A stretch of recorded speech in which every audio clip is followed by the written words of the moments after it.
সালামু আলাইকুম সম্মানিত ভিউয়ার্স। যে কতদিন ধরে সমালোচনার জোরবর এই ব্যাপারে জলিল ভাই সাহেবরে কইছিলাম তাইন খেলাই নীরব।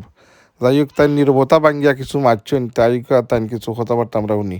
আপনি মাথা নতুন না কেন লাগে আপনি যদি গুম্বান যে বইতে আসছেন এটা তো আপনিও তার লগে ভিডিও বানাই দিয়েছি আপনি এটারে এই জিনিসটা আপনি কতক্ষণ জানেন আপনি কিছু মাত কোয়া এই জিনিসটা তো আসলে ওই যে খাদা চোরাচুরি নাই আমরা কয় কি যে ফেক চোরাচুরি হড্ডা কি সেই জিনিসটা আছে যেটা ব্যাপক আলোড়ন সৃষ্টি করছে।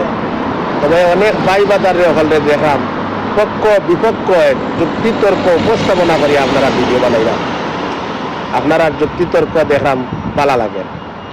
তবে একটা কথা কই আপনারা, এই ভাইরাল টপিকের লগে কিন্তু আইনি একটা জটিলতা আছে, আইনের একটা সম্পর্ক আছে।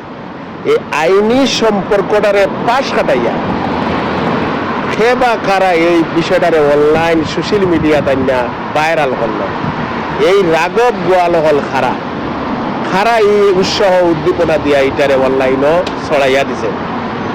এগুলো আপনারা দরিয়া একটু কুড়িয়া বা করব বা আপনারা যেভাবে যুক্তিতর্ক করিয়া ভিডিওগুলা করা যদি একটু আপনারা আরো যুক্তিটা খাটায় তাহলে আশা করি এই রাগব গোয়াল হল এগুলারে আপনারা বা করতে পারবা।